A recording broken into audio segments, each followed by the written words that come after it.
جنت میں جب اما ہوا اور حضرت آدم علیہ السلام جس طرح سے زندگی گزار رہے تھے تو کیا وہ روح کی شکل میں تھے یا ان کا جسم ہمارے طرح ہی کا تھا؟ یہ بھی بتائیں کہ کیا وہ ہماری طرح سے لباس پہنتے اور کھاتے پیتے تھے؟ برائے مہربانی تفصیل سے گزار آدم و حوا کے تذکرے میں قرآن پاک کی آیات یہ ہیں: یا آدم اسکن، اے آدم تو سنت میں قیام کر، انتا وزوجک الجنہ، تو بھی قیام کر جنت میں اور سکونت اختیار کر، اور تیری بیوی، تو اپنی بیوی کے ساتھ جنت میں سکونت اختیار کرو، آدم حوا دونوں،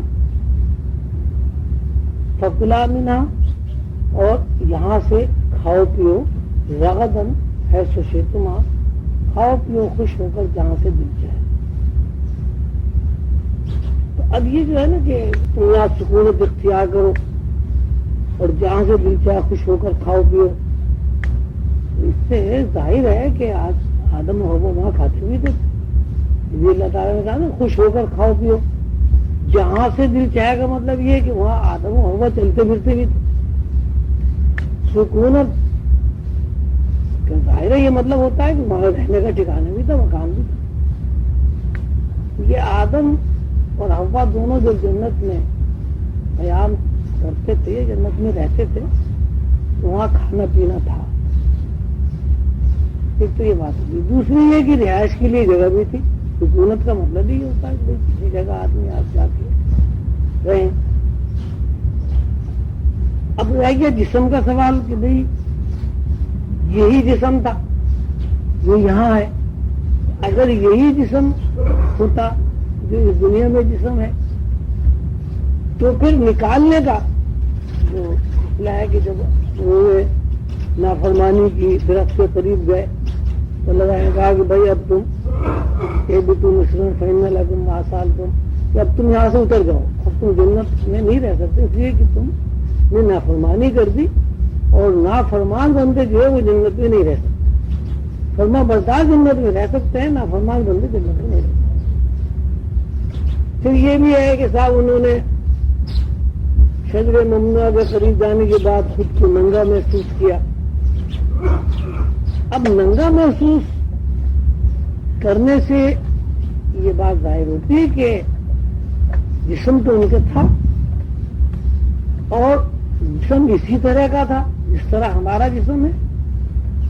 جس طرح ہم اپنے ہمارے اوپر سے کپڑے اتر جائیں اور ہم خود کو ننگا محسوس کریں گے، تو ننگا تو جب ہی محسوس کریں گے نا جب ہمارا جسم ہوگا اور ہمیں پتہ ہوگا کہ بھئی ہمارے جسم میں کون سے سطر کے حصے ہیں، کون سے ہمیں چھپانے چاہیے، کون سے ظاہر کرنے چاہیے۔ تو اس سے یہ بھی بات پتہ چل گئی کہ جسم تھا وہاں جنت میں، آدم اور حوا دونوں کھاتے پیتے بھی تھے اور رہنے کے لیے جگہ بھی تھی۔ اب یہ کہ لباس کیا تھا، لباس کے بارے میں یہ جو کتابوں میں لکھا گیا ہے، مفسرین جو بتاتے ہیں وہ یہ تھا کہ اس وقت جنت کا جو ایٹماسفیئر ہے اس میں آدمی کے اوپر یہ سطر پوشی جو ہے اس کا کوئی اثر نہیں ہوتا۔ مثلا جیسے اب گائے ہیں، بکری ہے، بھینس ہے، ان کو اس بات کا بالکل ہی احساس نہیں ہوتا کہ بھئی ہمیں کپڑے پہننے چاہیے۔ انسان جو حیوانات کو دیکھتے ہیں، بکری کو مونس ہے، بکرا مذکر ہے، تو کبھی ہمیں خیال ہی نہیں آتا کہ یہ ننگا ہے۔ تو یہ اصل میں ایک کیفیت ہے اور ایک اطلاع ہے سطر پوشی کی، اور وہ اطلاع جو ہے وہ ہمیں اللہ کی کتاب کے ذریعے، اللہ کے پیغمبروں کے ذریعے منتقل ہوئی کہ بھئی سطر پوشی جو ہے وہ انسان کے لیے ضروری ہے۔ لیکن قرآن پاک نے کہیں یہ نہیں بتایا اور پیغمبران علیہ السلام نے بھی اس بات کی نشاندہی نہیں کی کہ حیوانات کے لیے بھی سطر پوشی ضروری ہے۔ تو وہاں جو لباس جنت میں تھا وہ اس قسم کا لباس تھا کہ اس میں سطر پوشی جو ہے وہ زیر بحث نہیں آتی۔ جب نافرمانی کی اور جنت نے رد کر دیا. جنت کا رد کرنے کا مطلب کیا ہوا کہ جنت کے ایٹماسفیئر کو جو دماغ قبول کرنے والا تھا, جو شعور جنت کے دماغ میں رہتا تھا, وہ سسپینڈ ہو گیا. جب سسپینڈ ہو گیا تو ایک اور دماغ سامنے آیا. وہ کون سا دماغ؟ نافرمانی کا دماغ. یعنی جب تک آدم نے نافرمانی نہیں کی اور شجر ممنوعہ کے قریب نہیں گئے تو ان کا شمار فرما بردار بندوں میں تھا. اور فرما بردار بندوں کی جتنی بھی خصوصیات تھی اس میں آدم و حوا دونوں رہتے تھے, اور جنت کا ایٹماسفیئر انہیں قبول کرتا تھا اور انہوں نے جنت کو قبول کیا ہوا تھا.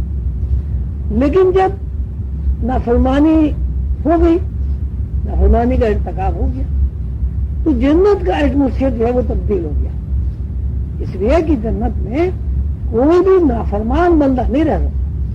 جنت ٹھکانا ہی ان لوگوں کا ہے جو اللہ تعالیٰ کے فرمانبردار بنتے ہیں, جو اللہ تعالیٰ کی خوشنودی کے خاطر زندہ رہتے ہیں اور اللہ کے بھیجے ہوئے پیغمبران علیہ الصلوۃ والسلام کی تعلیمات پر عمل کرتے ہیں.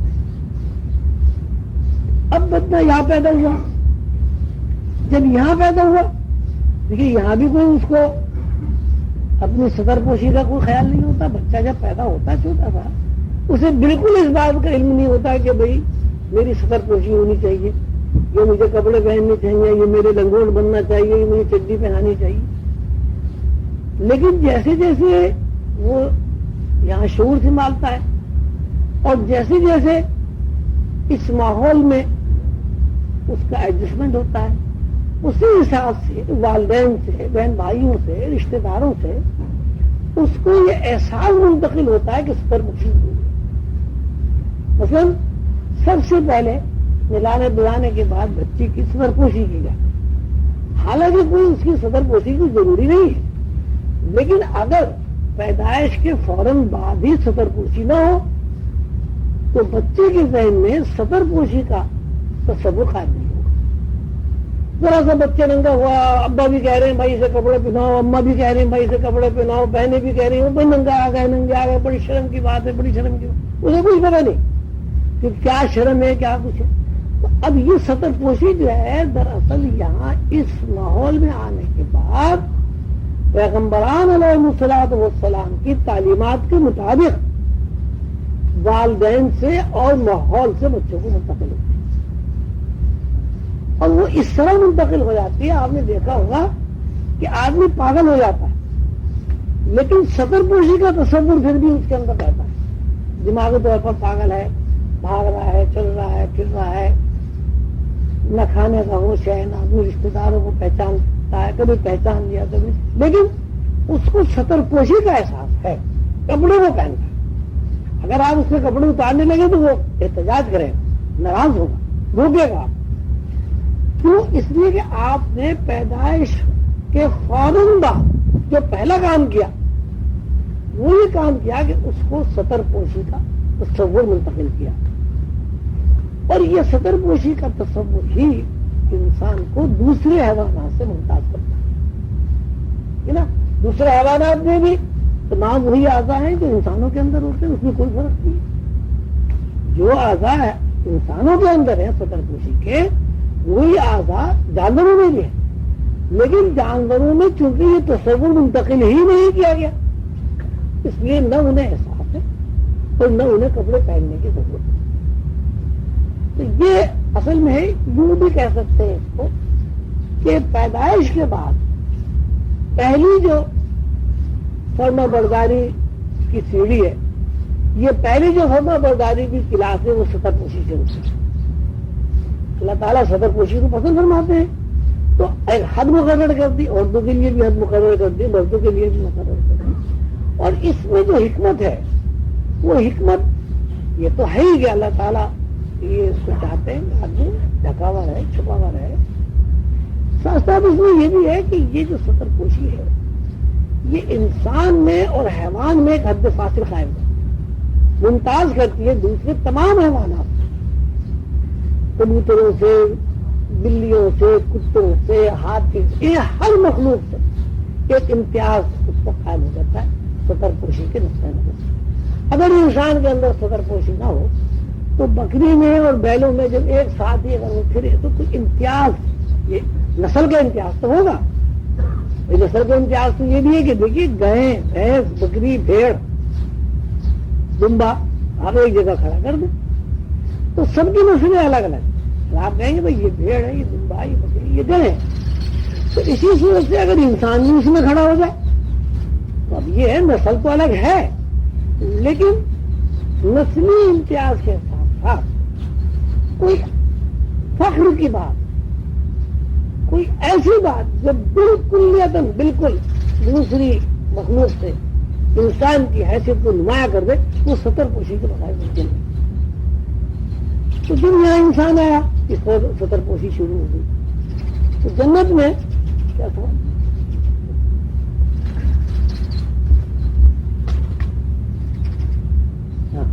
تو جسم تو یہی تھا جو اب ہے۔ اگر یہ جسم یہ نہیں ہوتا تو نافرمانی کے بعد آدم کو یہ احساس نہیں ہوتا کہ وہ میں کھل گیا ہوں، کہتے ہیں کیلے کے پتوں سے سطر پوشی بغیر ہوتا، لیکن لباس جنت کے لباس میں اور اس دنیا کے لباس میں فرق ہے۔ یہ جو ہماری دنیا ہے اس میں ہر چیز جو ہے کثیف ہے۔ زمین سے پیدا ہونے والی چیز جو ہے وہ کسی بھی صورت سے کثافت کے دائرے سے باہر نہیں ہوتی۔ یہ تو ہو سکتا ہے کہ کوئی چیز کم کثیف ہو، کوئی چیز زیادہ کثیف ہو۔ مثلا پانی ہے، پانی انتہائی درجے لطیف چیز ہے، لیکن اگر اس پانی کو آپ کسی مٹکے میں یا کسی برتن میں ڈال کے 5-7 روز رکھیں تو اس کے اندر کیڑا پڑتا ہے۔ تو اس کا ظاہر مطلب یہ ہے کہ اس پانی کے اندر کثافت موجود تھی جس کی وجہ سے کیڑا پڑتا۔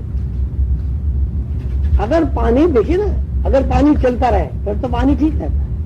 پانی جوہڑ میں رک جائے، کسی تالاب میں رک جائے تو اس میں بدبو آنے لگتی، کیچڑ ہو جاتا، اور اس میں بے شمار قسم کی کیڑے مکوڑے بھی پیدا ہوتے۔ اسی صورت سے اب یہ آپ زمین میں گیہوں ڈالتے ہیں، کس قدر عمدہ گیہوں ہوتا ہے، صاف ستھرا، چمکدار، اچھا لگتا ہے، اس میں کسی قسم کی بدبو نہیں ہوتی، بلکہ اگر اکٹھا گیہوں ہو تو اس میں قسم کی خوشبو آتی، گیہوں کی اپنی خوشبو آتی۔ لیکن اسی گیہوں کو آپ کسی ایسی جگہ ڈال دیں کہ جہاں اس میں اس کو ہوا لگتی رہے، مستور ہوا لگتی رہے، خشک ہوا نہ ہو، زیادہ روشنی ہو، تو گیہوں بھی خراب ہو جاتا ہے، گل کرتا ہے۔ اسی گیہوں کے آٹ کو پسوا لیں آپ، آٹا گوندھ کے آپ روٹی پکا کے کھا لیں، نہایت عمدہ۔ آپ دیکھیے روکھی روٹی کھا کے دیکھیے، اس میں آپ کو خوشبو بھی آئے گی، ایک لذت بھی ہو، یعنی روکھی روٹی کی لذت ہی الگ ہے۔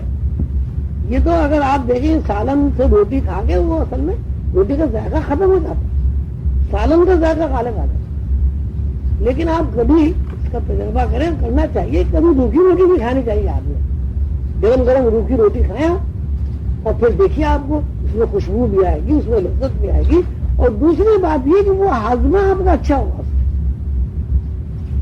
اچھا، اب اسی آٹے کو اتنی خوشبودار جس کی روٹی بنی، اتنی ذائقہ دار جس کی روٹی بنی، اسی آٹے کو آپ صبح سے شام تک گرمی میں رکھ دیجیے، اس میں تاثر پیدا ہوگا اور سڑ جائے گا، اور اس میں باقاعدہ بو آئے گی، جال بن جائے گا کیڑا پر۔ تو اس میں مطلب ہے کہ اتنی صاف ستھری چیز ہونے کے باوجود اس کے اندر تعفن ہے کہ خاص پروسیس میں آپ اسے استعمال کر لیں تو اس کے اندر تعفن بنے۔ یہ تو ہماری کھانے پینے کی جتنی بھی چیزیں ہیں، پھل لے لیں، فروٹ، یا آپ پھل کھاتے ہیں، گوشت کو آپ رکھ دیجیے، اس میں بدبو ایسی بدبو ہو جائے گی کہ آپ کھڑے بھی نہیں ہو سکتے۔ تو اس میں کچھ چیز سڑان اس کے اندر موجود ہے تو وہ سڑ گئی نا بھائی۔ یہ تو ہماری غذاؤں کا حال ہے۔ دودھ کس قدر لطیف، اللہ کا نور کہا جاتا ہے دودھ کو، یعنی اتنی لطیف شے ہے دودھ کہ اس کو تشریح دی جاتی ہے اللہ کے نور سے. اللہ کا نور تو ساری دنیا ہی ہے، لیکن دودھ کو اتنا نہیں. لیکن اگر آپ دودھ کو نہ گرم کریں تو پھر بھی سڑان آ جاتی ہے، بدبو. تو اس لیے اس کے اندر بھی سڑان نہیں.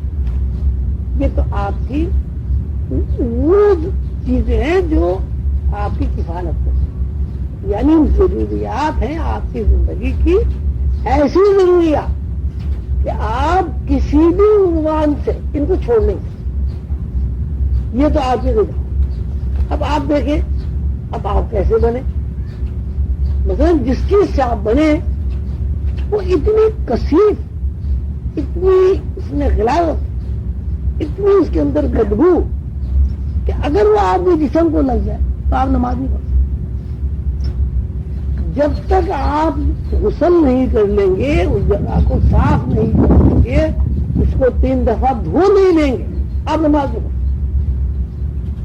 تو آپ ایسی چیز سے بنے کہ جو اتنی غلیظ ہے کہ اگر آپ کے جسم پہ وہ لگی ہوئی ہو تو آپ عبادت نہیں.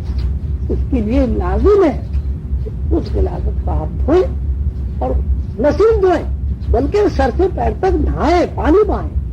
انہیں غلاظت آپ کی لگی ٹانگ میں، لیکن آپ کے اوپر واجب ہو گیا کہ آپ پورا سمجھیں. اس سے زیادہ غلاظت بنتا ہو اس سے آپ بنے. یعنی وہ ہماری پیدائش نطفہ جسے آپ کہتے ہیں، علقۃ من علق، وہ قرآن میں ہے نطفہ اس کو قرآن نے کہا ہے. تو اب اس سے آپ بنے. یہ آپ کی ایک تخلیق کا پہلا مرحلہ. اب آپ ماں کے پیٹ میں آپ کا خیال ہو گیا اور آپ آہستہ آہستہ وہاں آپ نے پرورش پائی ماں کے پیٹ میں. تو سب جانتے ہیں کہ ماں کے پیٹ میں بچے کی جو غذا ہے جو اس کو نشو و نما دیتی ہے وہ حیض ہے. اب حیض بھی گندی چیز ہے، کسی بھی صورت سے آپ اسے لطیف کہہ نہیں سکتے. حیض جو ہے خون، گندا خون. ایک تو خون ہوتا ہے، ایک گندا خون، ایسا کثیر خون جس کا جسم سے نکلنا ضروری ہے. اگر وہ خون ماہانہ پیشاب سے نہ نکلے خواتین کے اندر سے تو بیماری پیدا ہو جاتی ہے، اور طرح طرح کی بیماری. کینسر بھی ہو سکتا ہے، رسولی بھی ہو سکتی ہے، اندرونی ورم بھی ہو سکتا ہے. یعنی بے شمار بیماریاں کھڑی ہو جائیں گی. ایسی کثیر چیز، وہ کثیر چیز آپ پی پی کے ماں کے پیٹ میں بڑھے. یعنی آپ اپنی طرح حیثیت دیکھیں کیا ہے. اب اس کے بعد آپ پیدا ہوئے. تو پیدا جب آپ ہوئے تو پیدائش کا جو ذریعہ ہے وہ بھی کثافت کے علاوہ آپ اس میں کثافت کا اخراج بھی ہوتا ہے. اس میں کیا کیا الا بلا زندگی سب. آپ پیدا ہوئے، پیدا ہونے کے بعد ملایا بلایا آپ کو. اب پھر آپ کی غذا کا مسئلہ شروع ہوا. پھر آپ نے ماں کا دودھ کیا. ماں کا دودھ کیا؟ وہی پھر خون. وہی خون ایک خاص پروسیس سے گزر کر دودھ بنا، اور وہ دودھ آپ پی رہے. وہ دودھ آپ بچے کو پلاتے ہیں. نہایت لطیف ماں سے منتقل ہوا، اس کو ہوا بھی نہیں لگی. بچے نے دودھ پیا، اس کو ہوا بھی نہیں لگ رہی، چسر چسر کر کے بچہ پی رہا ہے. لیکن جب بچہ اس دودھ کی الٹی کرتا ہے تو انتہائی بدبو. حالانکہ بچے کو کثافت سے کیا تعلق، وہ تو صاف ستھرا بالکل. تو بات یہ بنی کہ انسان کا یہ جو جسم ہے، یہ جسم انتہائی درجے کثافت ہے. اس کے علاوہ تو یہ ہوا کہ روح جو ہے، روح جب جنت میں رہی تو اس نے وہاں ایک ایسا لباس اپنے لیے اختیار کیا جس لباس کی لطافت کا یہ عالم ہے کہ اس لطافت میں انسان کے شعور پر ننگے پن کا احساس ہی نہیں ابھرا. پھر آپ نے جب اللہ تعالیٰ کی نافرمانی کی، آپ نے سے مراد یہ جب باپ نے نافرمانی کی تو ہم سب نافرمانوں میں شمار ہو جائے. جب وہ اللہ تعالیٰ کی نافرمانی ہوئی تو وہ لطیف جس کی لطافت کی بنیاد پر ہمارا ذہن سطر کی طرف گیا ہی نہیں تھا، وہ ختم. اور اس کی بنیاد پر پھر ایک نافرمانی بجائے خود ایک کثافت، نافرمانی بجائے خود ایک تاریکی ہے، نافرمانی بجائے خود ایک بدبو ہے، تعفن ہے. تو وہ تعفن آپ کو دنیا میں لے آیا. تو اس کا مطلب یہ ہوا کہ روح کے اوپر جب لطیف جذبات و احساسات کا جو خون تھا جو اس نے بنایا تھا، یا جو روح نے لطیف انوار سے جو لباس بنایا تھا جنت کا، وہ اتر گیا. اب جب وہ اتر گیا تو روح نے اب لباس بنایا تھا آپ کو. تو یہ سارا ہمارا جسم ہے، اصل میں یہ جسم ہے. اس طرح کہا جاتا نہیں، یہ گوشت ہوتا ہے. روحانی نقطۂ نظر سے اسے جسم نہیں کہتے. روحانی نقطۂ نظر سے اس کو یہ کہا جاتا ہے کہ روح نے اپنے آپ کو ظاہر کرنے کے لیے ایک لباس بنایا، اس کا نام جسم. اور وہ لباس سارا کا سارا تعفن سے تخلیق. اب یہ آپ دیکھیں، ایک آدمی مر جاتا ہے تو مرنے کے بعد یہ جو جسم ہے، یہ بار بار بات تذکرے میں آتی، اس کا کچھ بھی نہیں بتاتا. لاش پڑی ہوئی ہے، لیکن لاش کے اندر کوئی حرکت نہیں. جب آپ اس کو نگانے کے لیے تختے پر اتارتے ہیں تو وہ یہ بھی نہیں کہتا میں کیا کر رہے ہو. آپ اسے ہاتھ اٹھاتے یہ نہیں کہتے میں کیا کر رہے ہو. بس پڑا ہوا ہے، وہ بیکار عزم معطل ہے، بالکل ہر چیز عزم معطل. تو بات کیا ہوئی کہ جس طرح روح نے عارضی طور پر جنت کے لطیف لباس سے اپنا رشتہ منقطع کر لیا تھا، اب اسی طرح روح نے پھر اس مادی لباس، سڑان کے لباس سے اپنا رشتہ منقطع کیا. وہاں جنت میں اس نے جب رشتہ منقطع کیا آدم کی نافرمانی کی وجہ سے، تو وہ لباس اتر گیا. اس دنیا میں آنے کے بعد روح نے جب اس جسم سے یعنی لباس سے اپنا رشتہ منقطع کیا تو اس لباس کی حیثیت بیکار ہوئی. اب اس کے بعد مرنے کے بعد پھر وہ عالم اعراف میں روح چلی گئی. عالم اعراف میں جانے کے بعد اس نے پھر اپنا ایک لباس بنایا. وہ لباس ظاہر ہے جنت میں اگر وہ لباس نور کا تھا، جنت کے بعد یہاں وہ لباس تعفن کا بنا. تو میٹر کا مطلب تعفن کے علاوہ کچھ نہیں. میٹر کا مطلب تعفن کسا. اب اس کے بعد جب وہ عالم اعراف میں چلی گئی تو عالم اعراف میں اس نے پھر لباس بنایا اپنے آپ کو ظاہر کرنے کے لیے. وہ لباس بنا روشنی کا، روشنی کا لباس بنا. اب پھر یہ تو بڑا لمبا حساب ہے. عالم اعراف کے بعد عالم اعراف میں بھی آدمی کو مرنا ہے. جنت میں جنت کی فضا نے جب آدم و حوا کو رد کر دیا اور جنت کی فضا سے آدمی نکل آیا، اس کا مطلب ہے جنت میں مر گیا. جنت میں مرنے کے بعد یہاں پیدا ہوا. اب یہاں پیدا ہونے کے بعد ایک عمر ہے اس کی 60 سال 70 سال 80 سال جتنی بھی ہے. جب وہ یہاں مرا تو اس سے مطلب روح نے یہ لباس بھی چھوڑ دیا. اب اس کے بعد روح نے ایک نیا لباس روشنی کا یا گیسز کا بنایا آرام. اب وہ آراف میں بھی کتنے عرصہ رہتا ہے بندہ وہ اللہ تعالیٰ جانتے ہیں. آرام کے بعد آرام سے بھی منتقل ہوتی عالم حشر و نشر. اب اس کا مطلب ہے کہ آرام میں بھی پھر موت واقع ہوئی. اب اس میں روح نے پھر ایک نیا لباس بنایا عالم حشر و نشر. عالم حشر و نشر سے مراد یہی ہے کہ بھئی ساری دنیا ایک جگہ جمع ہو جائے گی اور یہ جو لباس یہاں ختم ہو گیا تھا مادی میٹل، یہ بھی دوبارہ لباس وہ بنا دیں گے. اس کے بعد پھر وہ اللہ تعالیٰ سب پر رحم کرے. وہ تو بڑی سخت ہے وہ حساب کتاب کا. وہ آپ نے سنیں گے سوانے سے پہ سورج ہوگا، ہاتھ اپنی گواہی دے گا، پیر اپنی گواہی دے گا کہ میں نے یہ کیا میں نے یہ کیا. اب وہاں سے جو لوگ آزاد ہو جائیں گے. آزادی کی دو صورتیں، عالم حشر و نشر تو آزاد ہوں گے. اب اس میں کچھ دوزخ کا حصہ ہے، کچھ جنت کا حصہ ہے. اللہ تعالیٰ دوزخ سے تو سبھی کو بچائے. تو اب پھر وہ لباس جو روح نے لطیف لباس جنت میں اتار دیا تھا، اور وہ دوبارہ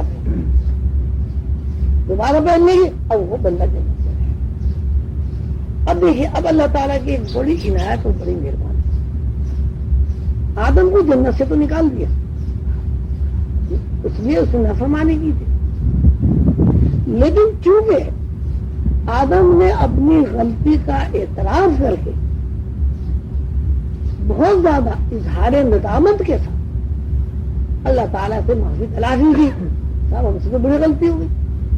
تو اللہ تعالیٰ نے وہ جنت کا جو دماغ تھا، فرما برداری کا جو دماغ تھا، اس کو مٹایا نہیں، ملیا میٹ نہیں کیا، اس کو سسپینڈ کر دیا، تاکہ یہ بندے جو ہے اس دماغ کو کام میں لا کر نافرمانی کے دماغ میں زندگی گزارتے ہوئے معافی تلاشی کریں، کوشش اور جدوجہد کریں اس بات کی کہ وہ جو فرما برداری کا جنت کا دماغ تھا وہ دوبارہ حاصل ہو جائے، تو ان کو دوبارہ جنت میں داخل کر دیا جائے. تو اس کا مطلب یہ ہے کہ اللہ تعالیٰ چونکہ رحیم و کریم ہے، اللہ تعالیٰ یہی چاہتے ہیں کہ بندہ دوبارہ جنت میں جائے. اور اس کا بندوبست یہ کیا اللہ تعالیٰ نے کہ تسلسل کے ساتھ اپنے برگزیدہ پیغمبر بھیجتے ہیں، اور ہر پیغمبر تمام نوع انسانی کو ایک ہی بات سکھائی کہ برائی سے بچو، اچھائیوں کو اختیار کرو. ایک برائی کرنے کے بعد اللہ تعالیٰ کی ایک نافرمانی سے تمہارا اتنا بڑا نقصان ہوا کہ تمہیں جنت میں نکال دیا، جنت میں تمہیں رد کر دیا. جنت نے کہا میں تمہیں برداشت نہیں کرتی، تم جاؤ نکل.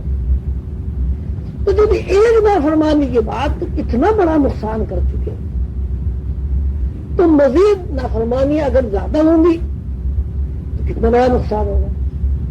تو اللہ تعالیٰ نے 1,24,000 پیغمبر، یہ کوئی 1,24,000 پیغمبر جو ہے یہ کوئی حدیث قرآن نہیں ہے، ایک روایت چلی آ رہی ہے.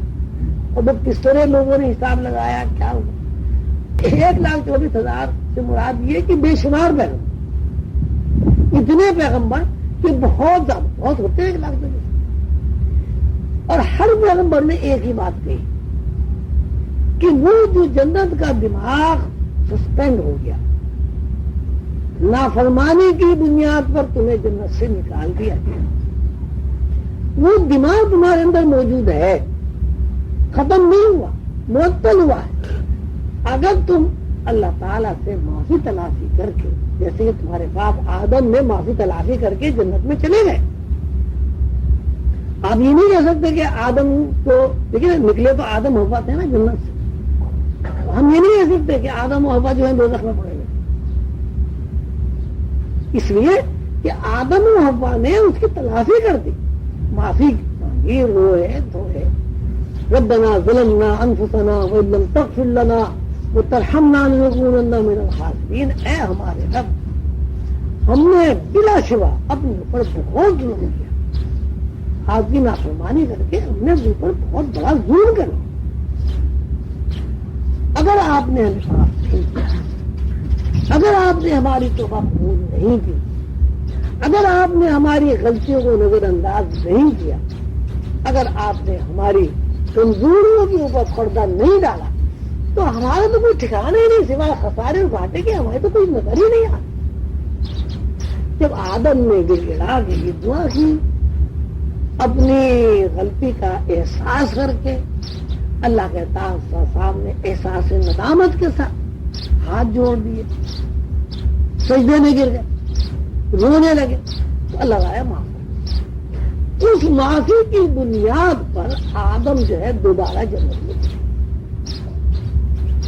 اب آدم کی اولاد کا مسئلہ ہو گیا کہ آدم کی اولاد بھی جنت سے نکل کے آ رہی ہے. آپ یہ نہیں سمجھیے کہ بس وہ آدم جنت سے نکلے تھے ہم کہیں اور سے آ رہے ہیں، نہیں، ہم بھی وہی جنت سے ہی آ رہے ہیں. روٹین وہی ہے.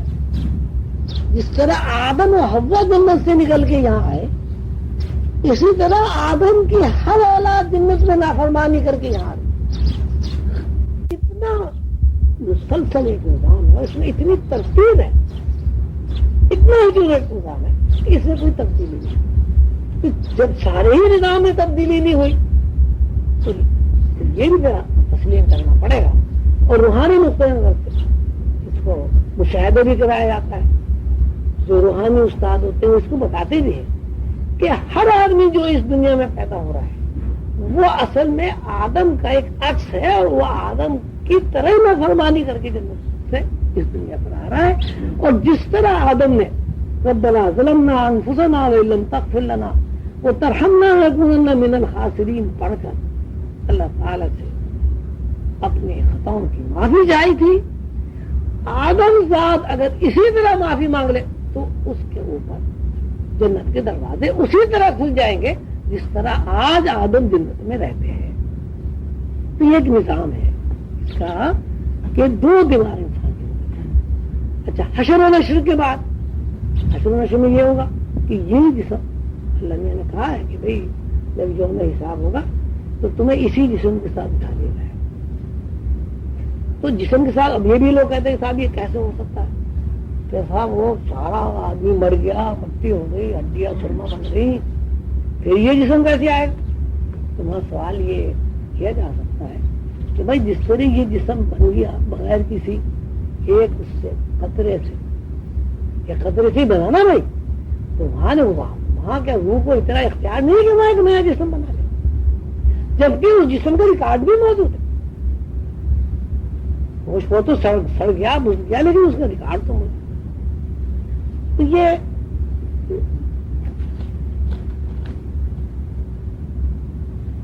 بس یہی ہے کہ لباس جو ہے وہ روح جو ہے لباس میں اپنے آپ کو ظاہر کرتی ہے، اور روح کے یہ بتایا جاتا ہے روحانی نقطۂ نظر سے، اس میں کوئی اب دیکھیے نا ہر چیز تو یہ نہیں ہو سکتا کہ صاحب یہ قرآن میں بتا دے گا، لیکن جو لوگ مشاہدات کے لوگ ہیں جو بزرگ ہیں بتاتے ہیں وہ یہ کہتے ہیں کہ روح کے اندر تقریباً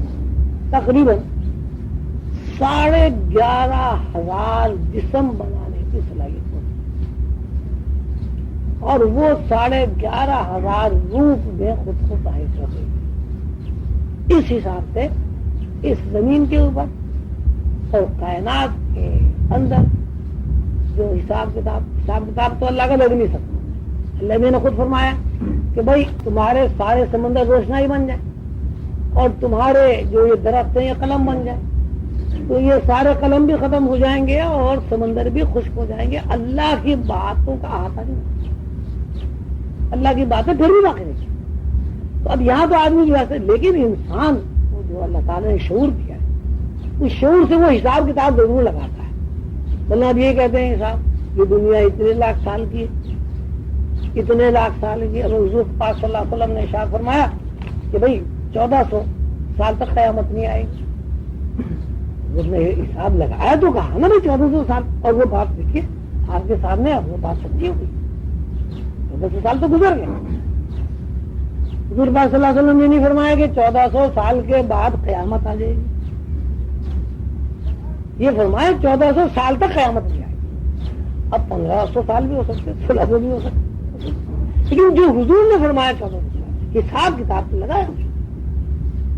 تو اس میں حساب کتاب میں وہ یہ کہتے ہیں کہ اس وقت جو انسان کی جو نظر ہے محدود نظر، جو وہ کائنات کو دیکھتی ہے، یا کائنات کے جتنے حصے انسان کی شعوری نظر میں یعنی انسان کی جو روح ہے اس کی نظر میں آتے ہیں، اس میں تقریباً 11,500 نوعیں ہیں۔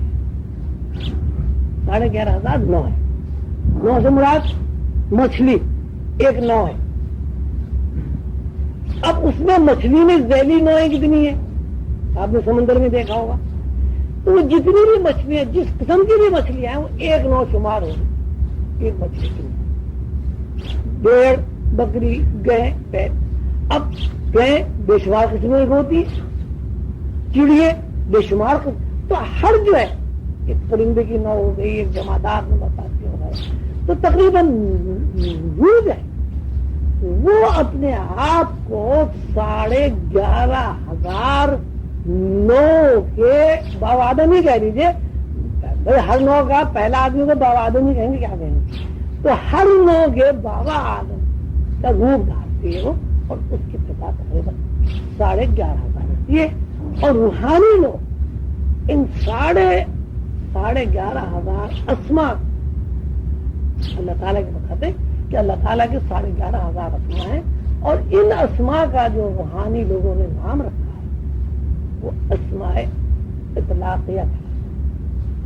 اسلام میں اسماء الہیہ جیسے اسماء اطلاقیہ یعنی ایسے اسما کہ جن کی بنیاد پر کائنات میں 9 تخلیق ہوتی، اور وہ 9 جو ہے وہ روح جو ہے اسے تخلیق کرتی ہے، اور ہر 9 کا فرد، پہلا فرد جو ہے وہ دراصل ایک لباس ہے۔ جس طرح انسان کے جسم کا ایک لباس، کبوتر کے جسم کا، دیکھیے جس طرح انسان چلتا ہے کبوتر بھی چلتا ہے، جس طرح انسان کی غذائیں سڑ جاتی ہیں چرندوں کی بھی غذائیں۔ اب ہر 9 الگ الگ ہے، اب اس 9 میں پھر الگ الگ امتیاز ہو جاتا ہے۔ مثلا اب شیر ہے، اب شیر کی خصلت ہی پھاڑ کھانا، اب بکری ہے، بکری کی خصلت پھاڑ کھانا نہیں، کبوتر ہے اس کی خصلت الگ ہے، چیل کی خصلت الگ ہے، کوے کی خصلت الگ ہے، گدھ کی بالکل نہیں الگ۔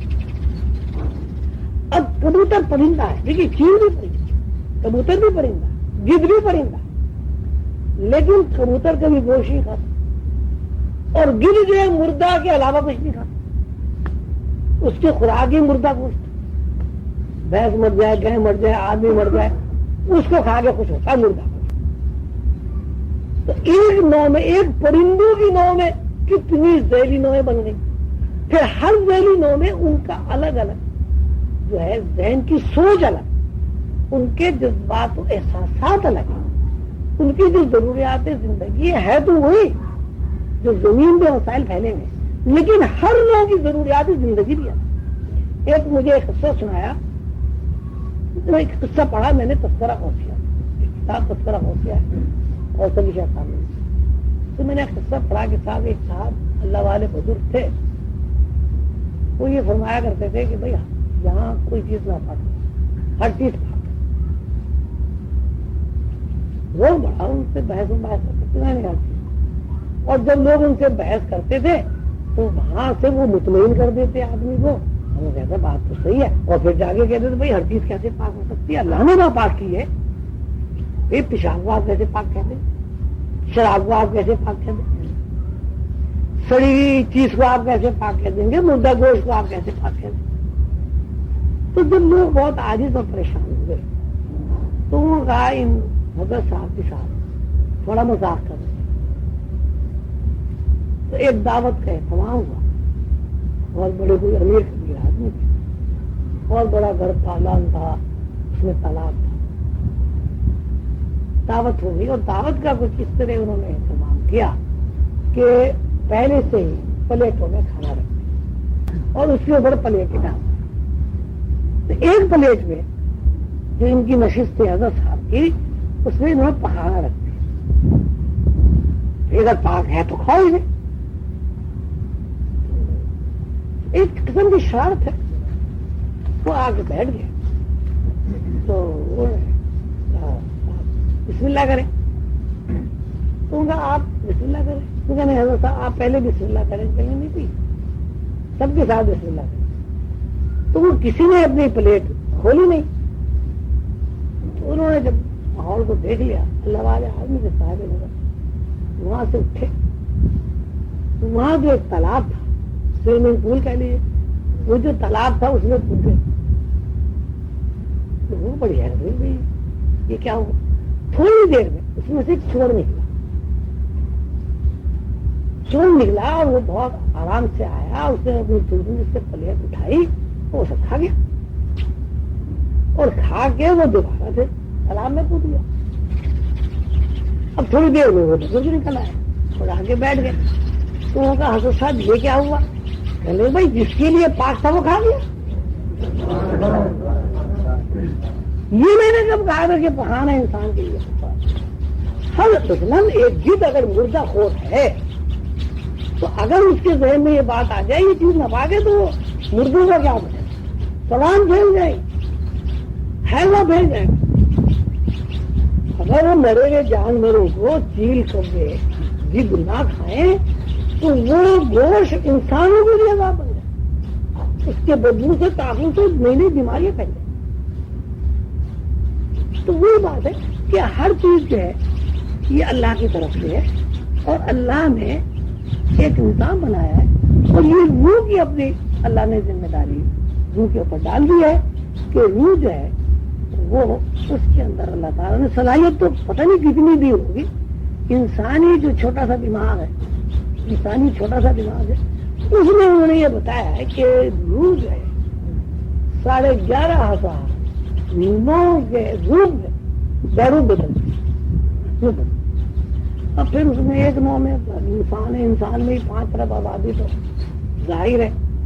اور وہ یہ کہتے ہیں کہ ابھی زمین کا ایک ہی حصہ معلوم ہوا، 3 حصے کا تو پتہ نہیں چلا، اور 3 حصوں میں بھی آبادی ہیں.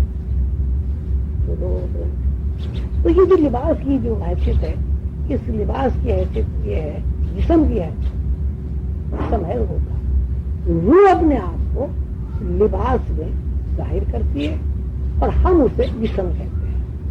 اور جب روح اس جسم سے اپنا رشتہ منقطع کر لیتے تو اس کی حیثیت ایک پھٹے ہوئے کوٹ کے علاوہ کچھ نہیں ہے.